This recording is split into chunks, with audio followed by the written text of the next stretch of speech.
பற்களில் பிரச்சனையா? உங்க டூத் பேஸ்ட்ல உப்பும் அந்த டீப் கிளீன் உணர்வும் இருக்கா? டூத் பேஸ்ட்ல உப்பு இருக்கா இல்லையாங்கிறது இருக்கட்டும், அதை விடுங்க. டூத் பேஸ்ட் பத்தி இப்ப பார்ப்போம். இந்த இமேஜ்ல காமிச்சிட்டு இருக்கிறது பாத்தீங்கன்னா நிக்கோடின்.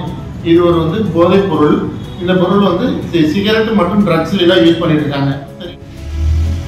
ரெண்டாவது இமேஜ் என்னன்னா, எவ்வளவு நிக்கோடின் சிகரெட்ல கலக்குறாங்கன்றது இப்ப பார்க்கணும்னா, இந்த இமேஜ்ல பாத்தீங்கன்னா சிகரெட்ல இருந்து கஞ்சா வரைக்கும் எவ்வளவு நிக்கோடின் போதைப் பொருள் கலக்குறாங்கன்றது உங்களுக்கு இதுல தெரியும். சிகரெட்ல பாத்தீங்கன்னா 1.8 mg இருந்து கஞ்சா மாதிரியான பொருட்கள் 144 mg வரைக்கும் கலக்குறாங்க.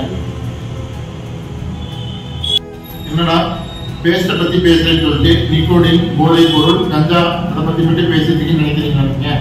நிக்கோடினுக்கும் பேஸ்டுக்கும் சம்மந்தம் இருக்குதுங்க. இந்த இமேஜ்ல பாருங்க, நிக்கோடின் யூஸ்டு இன் பேஸ்ட் அப்படின்னு நீங்க கூகுள்ல சர்ச் பண்ணி பாத்தீங்கன்னா எவ்வளவு நிக்கோடின் பேஸ்ட்ல யூஸ் பண்றாங்கன்றது உங்களுக்கு தெரியும். இன்னைக்கு எல்லா பேஸ்ட்லயும் நிக்கோடின் கலக்குறாங்க. இதுல முக்கியமா பிரபலமா இருக்க பேஸ்ட்ல கூட 18 mg வரைக்கும் கலக்குறாங்க. அது பாத்தீங்கன்னா 10 சிகரெட் குடிச்சிருக்கு சமங்க. இது ஏன் மறுபடியும் மக்கள் வாங்கி யூஸ் பண்றாங்கன்னு பார்த்தா, விளம்பரக்காரங்க விளம்பரம் தரதை பார்த்துட்டு திருப்பி வாங்கி யூட்டிலைஸ் பண்றாங்க. ஆனா நம்ம என்ன சொல்றோம்னா, மைவி3 ப்ராடக்ட் பாத்தீங்கன்னா அந்த ஹெர்பல் டூத் பேஸ்ட் பாத்தீங்கன்னா நிக்கோடின் கலக்காத ஹெர்பல் ப்ராடக்ட்டுங்க. இதுக்கு யாரும் விளம்பரதாரர் கிடையாதுங்க. வாங்க நாங்க யூட்டிலைஸ் பண்ணி நாங்க மட்டுமே விளம்பரதாரர்.